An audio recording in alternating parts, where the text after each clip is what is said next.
Hi friends, welcome to my channel. இன்றைக்கி நம்ம சேனலில் வந்து தமிழ் ஓல்டு கொஸ்டின் பேப்பரில் பார்ட் 3 வீடியோ வந்து பார்க்கலாம். இதில் ஃபஸ்ட்டு தா அப்படின்னா தாவுதல் அப்படின்னு அர்த்தம், கா அப்படின்னா சோலை, வே அப்படின்னு சொன்னால் மறை அப்படின்னு அர்த்தம், ஏ அப்படின்னா அம்பு அப்படின்னு அர்த்தம். ஓகேவா? தா அப்படின்னா என்ன சொன்னேன், தாவுதல், கானா சோலை, வே அப்படின்னா மறை, ஏனா அம்பு. அடுத்து தேசியம் காத்த செம்மல் அப்படின்னு திருவிக்கா யாரை பாராட்டினாரு அப்படின்னா முத்துராமலிங்கரை. கொஸ்டின் இப்படி கூட கேட்கலாம், தேசியம் காத்த செம்மல் அப்படின்னு லிங்கரை அழைத்தவர் யார் அப்படின்னு கேட்டாங்கன்னா திருவிக்கா. ஓகேவா? அடுத்து பொறுத்துக.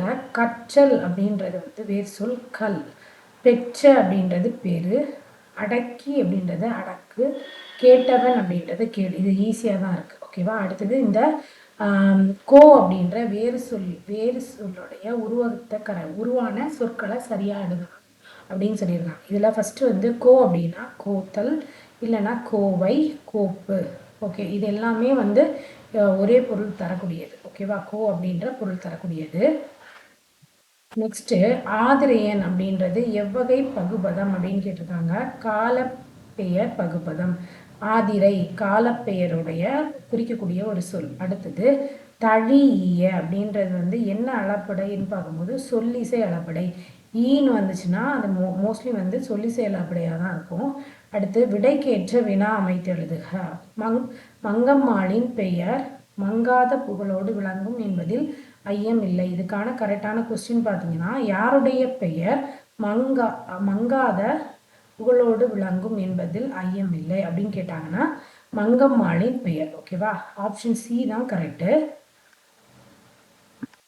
நெக்ஸ்ட் கொஸ்டின் பார்த்தீங்கன்னா, யாழினி திருக்குறள் கற்றால் எவ்வகை தொடர் அப்படின்னா தன்வினை தொடர். யாழினி அவதான கற்றுக்கிறா, அப்போ வந்து தன்வினை தொடர். அடுத்து உரிய விடையை தேர்ந்தெடுத்து எழுதுக.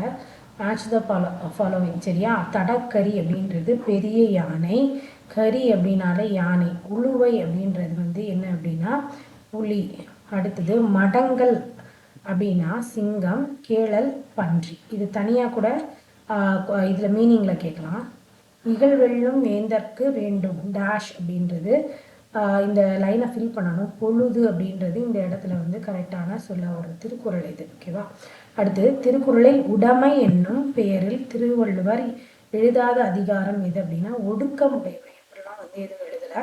அன்புடைமை கரெக்டு, ஆழ்வினை உடைமை, ஒழுக்கமுடைமை. தாளாற்றி தந்த பொருள் எல்லாம் தக்கார்க்கு வேளாண்மை செய்தல் பொருட்டு. வேளாண்மை அப்படின்றா என்ன அப்படின்னா இந்த இடத்துல உதவி செய்யுதல், உதவி செய்தல்.